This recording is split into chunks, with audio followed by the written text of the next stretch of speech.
I was hired May 15, 2013.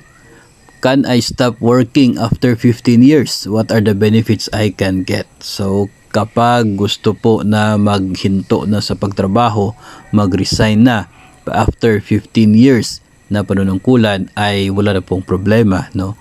Mayroon po tayong karapatan na tumigil na sa atin pong pagtuturo, wala pong problema yan, no? So kapag 15 years ka na, ang maganda pong balita dahil eligible ka para sa magiging monthly pension ninyo kapag ikaw ay umabot na sa edad na 60 years old. So kung bata ka pa nung ikaw ay na-hire at after 15 years gusto mo nang mag-resign, so napaka bata mo pa after 15 years, so medyo mahaba-haba pa yung hihintayin mo, no, bago umabot ng 60 yung edad mo. Kasi yun pong pag edad mo ng 60, doon pa lamang po magsisimula yung magiging monthly pension ninyo.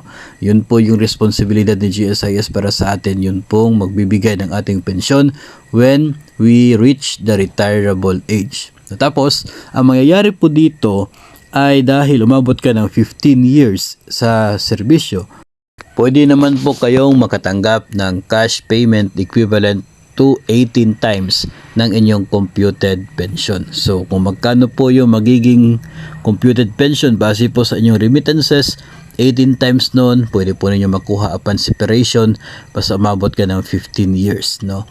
Tapos yung pension will start kapag 60 ka na. So yun po yung isa sa mga makukuha po natin kapag tayo po ay huminto na sa pagtatrabaho after 15 years.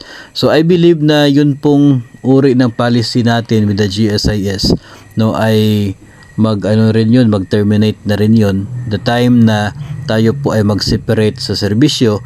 So yung total po na value na inabot po niya ay pwede rin po yung makukuha ninyo from the GSIS. Of course, kung meron po kayong loan, particular po sa policy loan, ay ibabawas po talaga yun. And if meron po kayong loan sa GSIS, ay pwede po nilang ibawas yung balanse doon sa inyo pong pwede makukuha, nang sa ganon ay wala po kayong responsibilidad sa kanila while waiting for your monthly pension.